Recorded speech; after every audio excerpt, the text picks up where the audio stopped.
Assalamualaikum warahmatullahi wabarakatuh. Kita sekarang akan melihat mengenai teknologi yang lain, yaitu teknologi direct reduction, atau juga disingkat dengan teknologi DR, atau teknologi reduksi langsung, bahasa Indonesianya. Nah, sekarang kita berada di modul yang ke-6 mengenai direct reduction technology, atau teknologi direct reduction. Di situ terdapat HYL, kemudian mid-rack, SRN, Circored, ITMK3. Kita sekarang akan melihat mengenai teknologi dari direct reduction, jadi fokusnya di situ. Di sini sudah digambarkan 4 teknologi yang secara umum ya. Kita lihat di sini ada shaft furnace, kemudian ada rotary kiln, ada rotary hot furnace, dan juga ada free dash bed. Teknologi direct reduction ini berbeda dengan direct reduction reaction. Direct reduction reaction itu maksudnya adalah reaksi reduksi langsung antara besi oksida dengan karbon. Sementara di sini direct reduction technology itu maksudnya adalah proses-proses yang berlangsung di bawah temperatur leleh dari besi. Artinya maksud di sini direct reduction langsung dalam keadaan padat, dia bisa diubah menjadi besi sponge, menjadi besi tanpa melalui fasa leleh. Makanya disebut dengan direct reduction.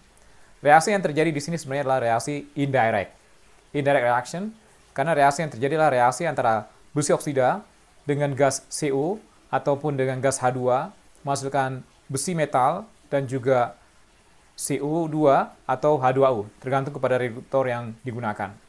Kalau misalnya kita lihat produksi dari DRI ini, di dunia itu tidak banyak. Itu di tahun 2019, datanya adalah 107,6 juta ton. Kalau misalnya kita lihat dari porsinya, itu adalah 92% dari besi yang dihasilkan di dunia, dari bahan bakunya dari alam, dari biji besi, itu menggunakan teknologi blast furnace, kemudian hanya 8% dengan menggunakan teknologi dari direct reduction ini. Produk dari teknologi direct reduction ini disebut dengan direct reduced iron atau disingkat dengan DRI, atau bahasa lainnya juga sponge iron karena dia berpori ya, karena dalam keadaan padat oksigennya hilang.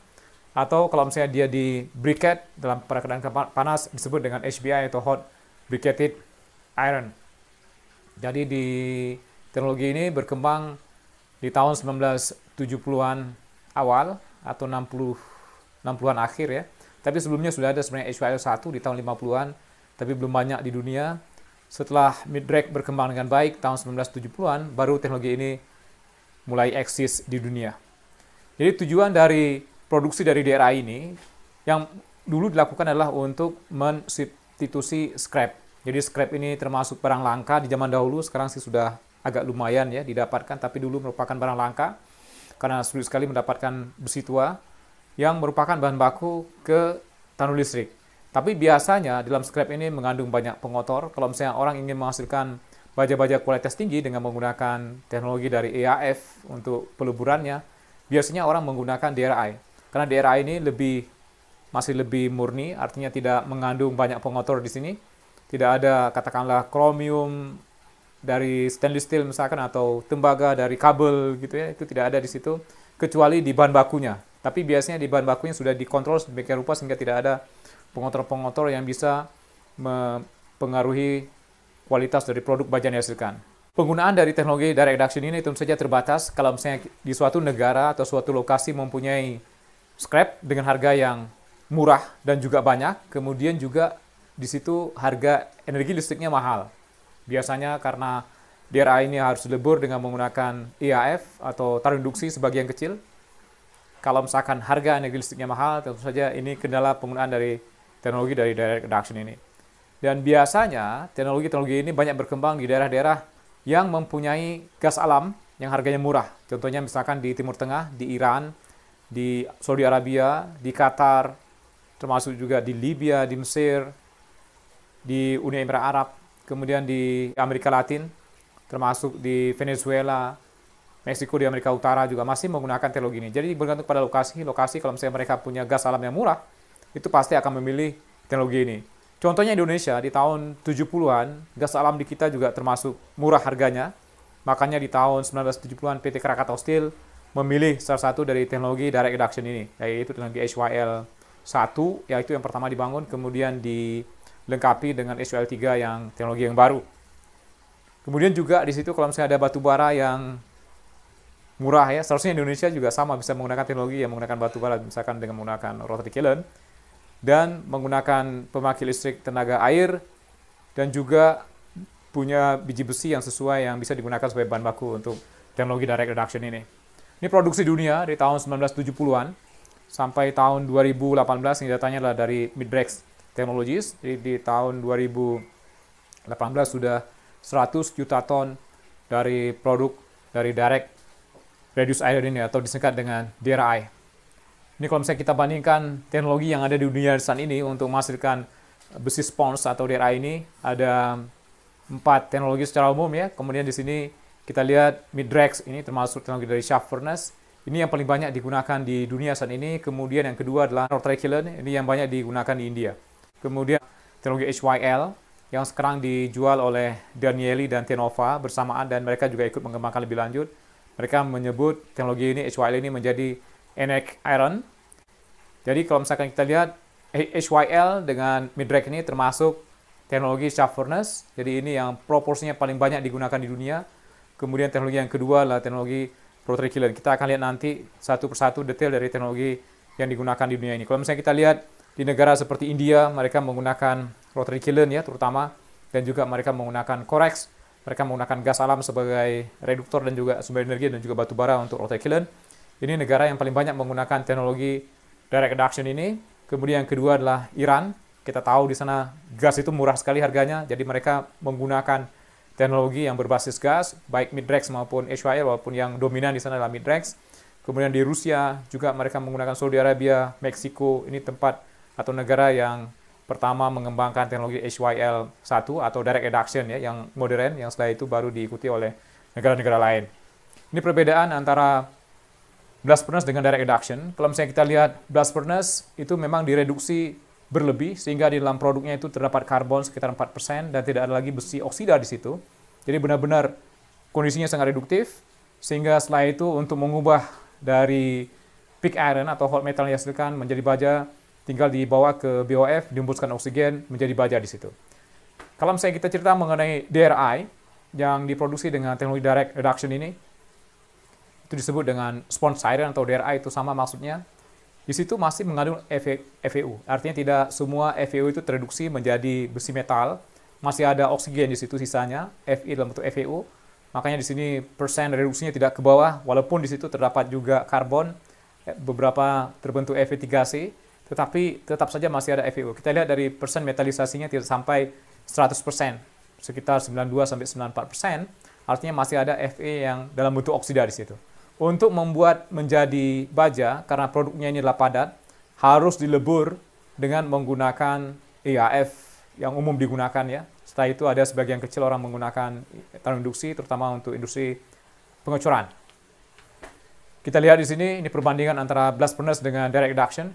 Jadi blast furnace ini temperaturnya tinggi, sampai 1500 derajat Celcius. Itulah operasi dari blast furnace secara umum ya, sampai maksimum di 1550, ini adalah slag-nya.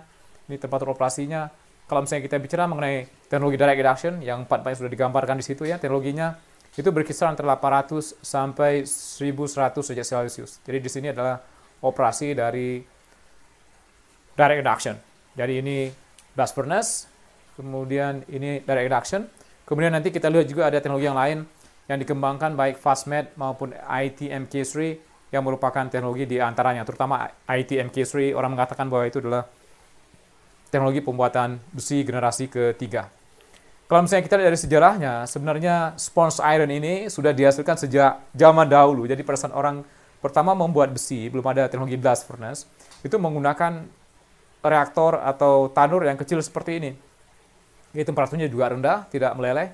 Nah, di situ sebenarnya orang sudah menghasilkan sponge iron secara tidak sengaja di zaman itu ya.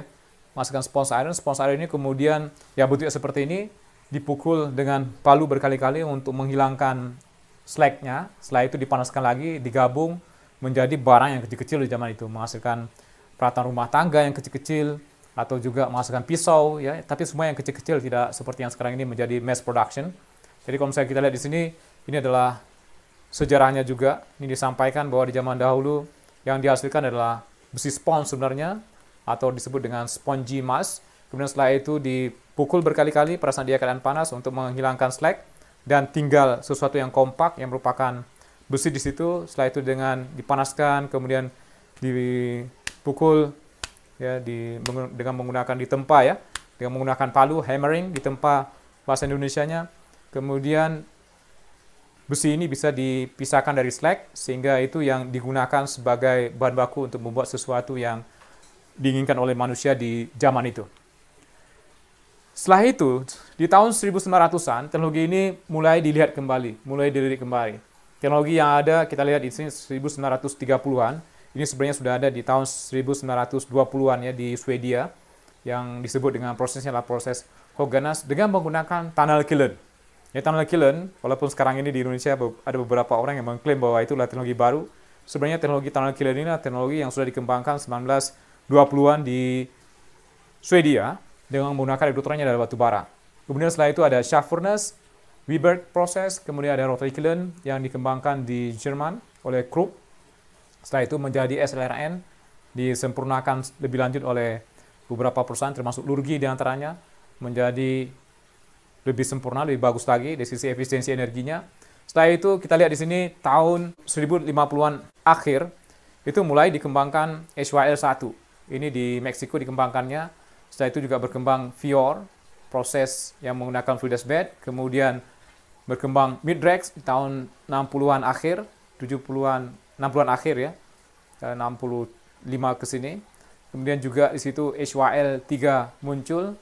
Setelah itu di tahun 90-an sampai hari ini muncul teknologi Fastmet, Invenco, ITM-K3. Di situ juga muncul teknologi Finmet yang merupakan penyempurnaan dari teknologi Fior. Setelah itu ada Circoret, Circover juga dikembangkan oleh Lurgi di Jerman untuk teknologi fluidized bed.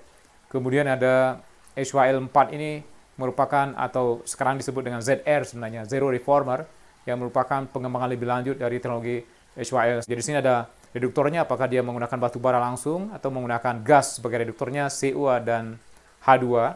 Kemudian di bawah ini ada yang menggunakan batu bara dan juga menggunakan gas. Ini adalah teknologi yang dikembangkan di tahun 1922 di Swedia, disebut dengan Höganäs. Saya nggak tahu nih bacanya O.2 kemudian A.2. Kita anggap saja Höganäs gitu ya, jadi bacanya Höganäs saja.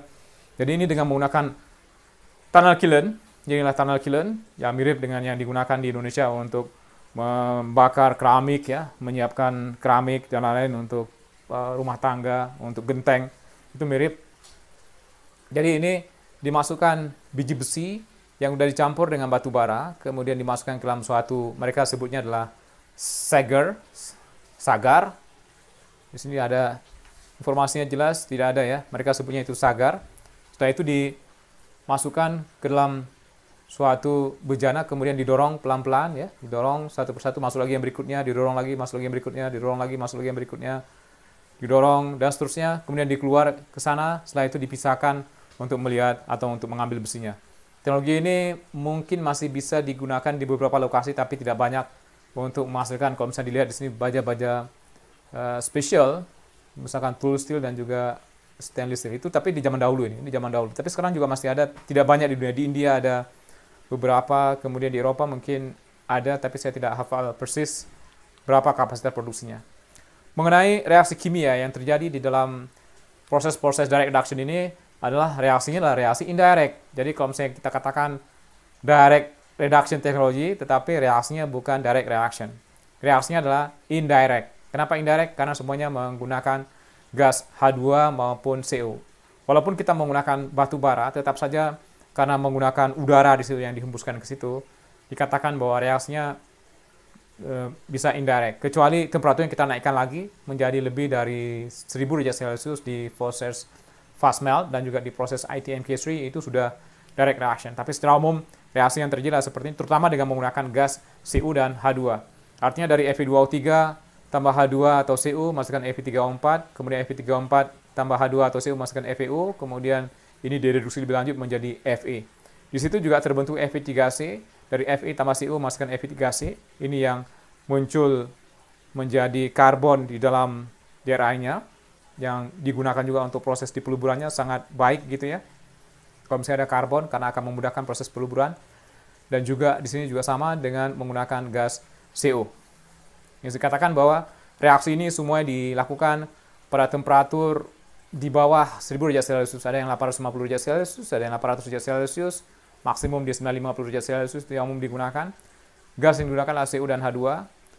DRI yang dihasilkan poros, makanya disebut dengan sponge iron, kayak seperti sponge ya, karena dia berlubang, mempunyai diameter atau bentuk yang sama seperti di awalnya, jadi tidak berubah signifikan. Jadi masuknya pellet, keluarnya juga pellet. Diameternya juga mirip, tidak banyak berubah ya, walaupun kita lihat ada sedikit mungkin shrinking atau swelling, tapi tidak begitu banyak. Jadi dikatakan bahwa shape is the original iron ore particle or agglomerate. Jadi sama ukurannya seperti yang awal dia masuk atau berubah sedikit. Ini bentuknya, kalau misalnya kita lihat, ini adalah pellet, warnanya seharusnya lebih coklat sedikit, tapi begitu keluar dari pellet hardening biasanya juga agak gelap sedikit gini ya. Begitu menjadi logam, menjadi DRI, itu warnanya abu-abu seperti ini, menjadi besi sponge. Ini reaksinya, ada yang reaksi exothermic dan juga ada reaksi yang endothermic. Kalau misalnya menggunakan hidrogen, ini jelas lebih endothermic dibandingkan dengan menggunakan Cu. Cu itu sedikit lebih exothermic. Kemudian beberapa istilah yang perlu Anda ketahui di produk dari DRI ini. Yang pertama, kita harus bisa menentukan berapa persen besi total. Jadi kalau misalnya kita udah jadi produknya adalah sponge iron, biasanya ini dilakukan dengan menggunakan titrasi, dengan menggunakan analisa basah ya di laboratorium, titrasi. Di situ kita bisa menentukan berapa besi total. Besi total itu adalah berat dari besi dibagi dengan berat total dari sampel dikali dengan 100. Kemudian kita juga bisa menentukan berapa besi metalnya. Artinya besi yang sudah tereduksi menjadi metal, menjadi Fe, Fe unsur, Fe elemen. Jadi itu persamanya adalah berat dari Fe metal dibagi dengan berat sampel kali 100%, itu adalah kadar dari Fe metal. Jadi Fe total itu dibutuhkan, sangat dibutuhkan. Jadi setiap sampel yang keluar dari proses-proses direct reduction ini harus dikirim ke laboratorium, katakanlah mungkin setiap shift gitu ya, secara reguler diambil, kemudian ditentukan Fe total dan juga Fe metal. Ini dua sangat penting dan harus dilakukan, dan data ini, Fe total dan Fe metal ini digunakan untuk menghitung metalisasi. Metalisasi ini adalah Fe metal dibagi dengan Fe total dikali dengan 100. Ini yang menjadi indikasi apakah prosesnya itu berjalan dengan baik, dan ini juga biasanya orang melihat apakah produknya baik atau tidak. Biasanya metalisasi itu berkisar antara 92 sampai 94%, biasanya mungkin maksimum di 95%. Untuk mencapai metalisasi 100% tidak akan mungkin, karena kalau misalnya itu dilakukan butuh waktu, bisa saja tak terhingga. Kami pernah menghitung itu waktunya bisa tak terhingga butuhnya untuk memastikan metalisasi 100%. Artinya semua Fe dalam pellet ini berubah menjadi Fe metal, itu waktunya tak terhingga. Makanya orang biasanya mengejar di 92 sampai 94%. Kalau misalnya terlalu kecil, itu biasanya akan berat kerjanya di EAF, atau yield dari besinya itu akan berkurang pada saat dilebur di EAF. Jadi biasanya di kisaran antara 92 sampai 94% itu yang umum. Selanjutnya juga bisa menghitung persen reduksi, walaupun ini jarang dilihat gitu ya. Di pabrik biasanya ini yang dilihat, ya, ini yang dilihat, dan juga kadar karbonnya. Ini kadar karbon, berapa kadar karbon di dalam besi sponsnya. Jadi persen reduksi terakhir adalah berapa banyak oksigen yang keluar pada saat proses itu berlangsung. Kemudian persen gang ini terakhir adalah SiO2, L2O3, CaO, MgO dan lain-lain yang merupakan oksida yang bukan merupakan sumber besi dan juga tidak tereduksi pada saat proses produksi dari daerah ini. Jadi gang itu sama dengan 100 dikurang dengan masih ada oksigen yang berikatan dengan Fe ini dalam bentuk Fe total. Kemudian dikurang dengan Fe metalnya, kemudian dikurang dengan karbon. Itu disebut dengan gangnya. Kualitas dari DRI ini biasanya tidak diinginkan adanya gang, dan juga metalisasinya harus setinggi mungkin. Kalau misalnya ada gang dan juga ada besi oksida yang karena metalisasi itu masih rendah, itu kalau misalnya dibawa ke EAF akan meningkatkan kebutuhan dari energi ini sebenarnya. Bukan power, tapi energi. Energi di EAF dibandingkan dengan orang melebur scrap. Tapi biasanya kalau misalkan dibandingkan antara DRI dengan scrap, perusahaan-perusahaan yang menggunakan EAF itu lebih cenderung mereka menggunakan scrap, karena itu lebih mudah dilebur dibandingkan dengan menggunakan DRI. Kemudian gang itu biasanya juga kalau misalnya itu ada akan membutuhkan penambahan dari flux, penambahan dari CaO dan itu yang umum digunakan ya sebagai flux di EAF, dan akhirnya akan meningkatkan energi pada proses peluburan itu sendiri. Jadi pengotor itu biasanya yang umum ditemukan dalam bentuk SiO2 dan juga Al2O3. Makanya kalau misalkan di pelletnya itu banyak gangnya, artinya untuk proses peluburannya itu biasanya butuh energi yang lebih tinggi. Untuk DRI ini, bahan bakunya biasanya lebih ketat dibandingkan dengan blast furnace, karena kalau misalnya di blast furnace itu bisa langsung dipisahkan antara metal dengan slagnya, energinya itu pada saat peluburan sekaligus. Tetapi kalau misalnya DRI ini, yang akan dipisahkan atau lokasi untuk memisahkan antara oksida-oksida yang ada dalam biji ini adalah EAF. Jadi makin banyak pengotor, beban EAF itu makin tinggi. Kebutuhan energi listriknya makin besar.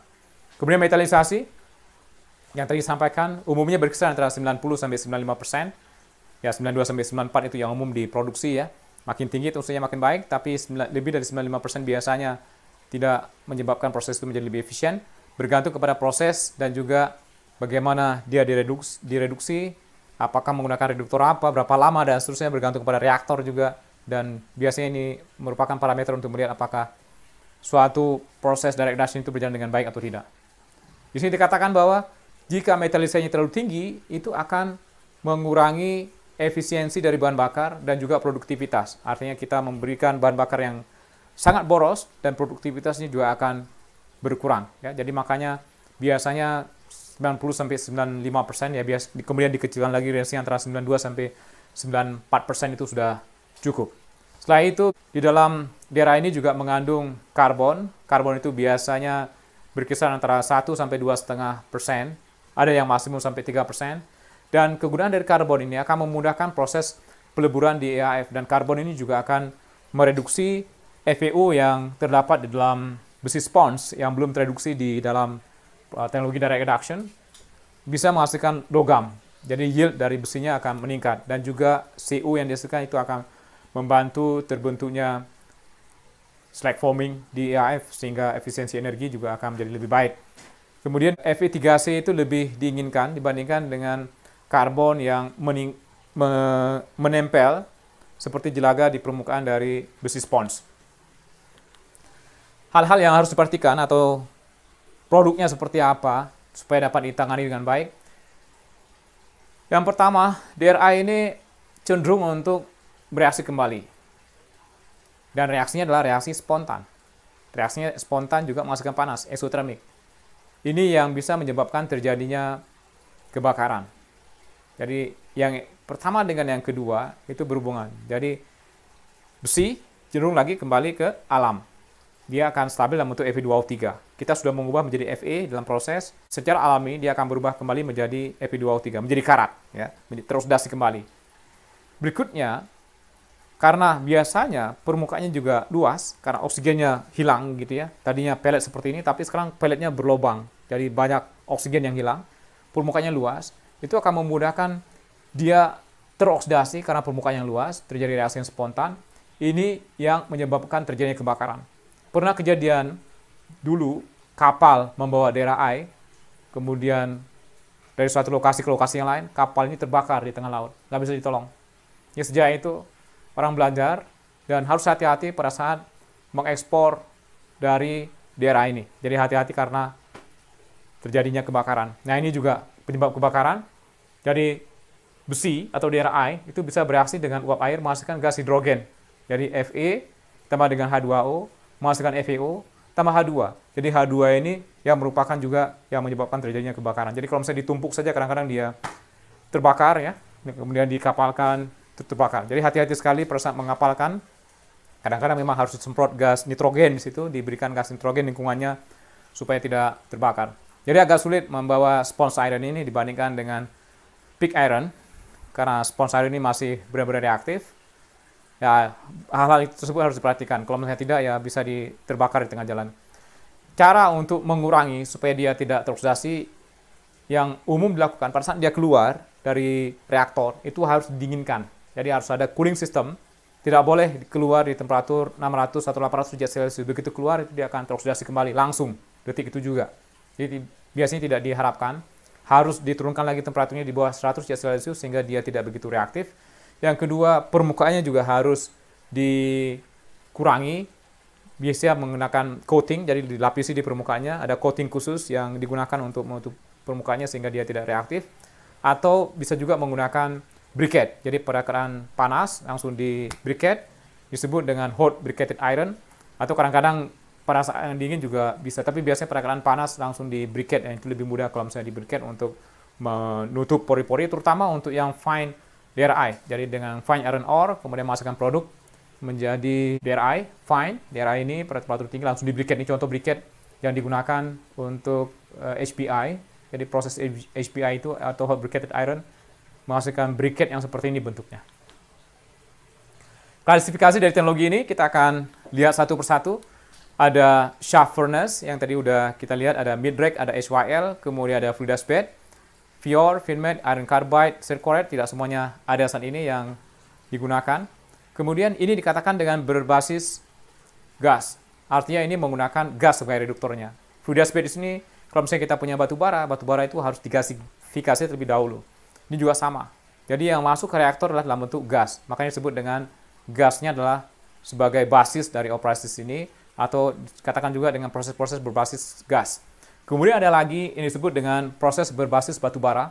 Di sini adalah rotary kiln. Di sini kita bisa campurkan antara batu bara dengan biji besi, kemudian umpankan ke dalam rotary kiln, masukkan produk sponge iron, atau shaft dan hard proses. Ini biasanya dalam bentuk pellet. Pelletnya udah dicampur dengan batu bara, kemudian dimasukkan dalam suatu reaktor, dipanaskan, terjadi reaksi. Jadi ini adalah berbasis reduktornya adalah padat dalam bentuk batu bara padat ya. Terserah apapun yang padat ini, bisa batu bara, bisa Anda menggunakan plastik ya, kalau misalnya itu berhasil, bisa Anda menggunakan barang kayu, bisa menggunakan yang lain. Yang jelas ini padat reduktornya.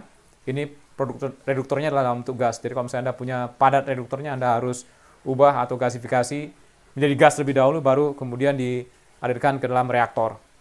Dari sisi ukuran butiran, kita lihat fluidized bed ini ukurannya yang kecil, kemudian rotary kiln ini range-nya besar, kemudian shaft furnace-nya ini yang ukurannya biasanya seragam dalam bentuk pellet yang diinginkan biasanya dalam proses shaft furnace. Jadi ini dikatakan pellet, ini lam ore, kemudian di sini fine, ya ada ilmenite, ada hematite gitu ya. Itu yang digunakan saat ini. Kita sudah melihat sebelumnya, ini teknologi yang digunakan di dunia ada seperti ini ya. Memang yang dominan masih mid-rack yang merupakan shaft furnace, HYL juga shaft furnace. Jadi ini kalau bisa dilihat yang dominan sekarang ini adalah shaft furnace, kemudian rotary kiln itu yang teknologi yang kedua yang paling banyak digunakan. Jadi kalau misalnya kita lihat di sini yang paling banyak digunakan sini adalah shaft furnace, mid-rack dan HYL atau enic iron. Kemudian yang berikutnya adalah rotary kiln. Ini variasinya macam-macam, tapi yang jelas itu adalah base-nya rotary kiln. Mengenai reduktornya, kalau misalnya kita menggunakan gas alam ini harus direformasi terlebih dahulu, harus di cracking terlebih dahulu. Jadi inilah gas alam, crackingnya bisa menggunakan H2O, uap air bisa menggunakan gas CO2.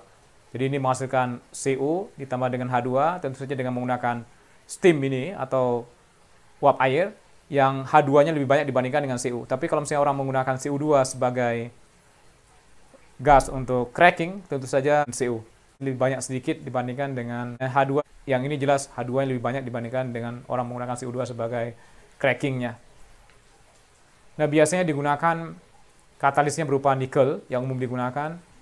Selanjutnya, biasanya bahan baku yang digunakan sini tidak boleh mengandung sulfur. Kalau misalnya mengandung sulfur, biasanya akan merusak katalis. Temperatur untuk proses reforming ini berlangsung pada 850 sampai 1000 derajat Celcius. Tentu saja butuh bahan bakar di situ untuk memanaskan supaya proses ini bisa berlangsung. Kalau misalnya kita punya gas alam ini akan digunakan atau akan di cracking, itu kira-kira proporsinya 40% dari gas alam ini digunakan sebagai bahan bakar, 60% digunakan untuk menghasilkan gas. Jadi kita butuh panas di sini untuk melakukan reaksi cracking ini, butuh energi yang temperaturnya 850 sampai 1000 derajat Celcius.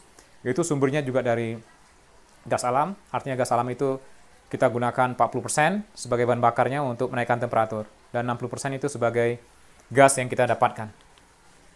Bisa juga dengan menggunakan oksigen, jadi CnHm tambah oksigen menghasilkan CO tambah H2, dan ini merupakan konsep dari dari Zero Reformer yang dikembangkan oleh Enik Aaron atau HYL yang mereka klaim sebagai ZR, prosesnya proses Zero Reformer.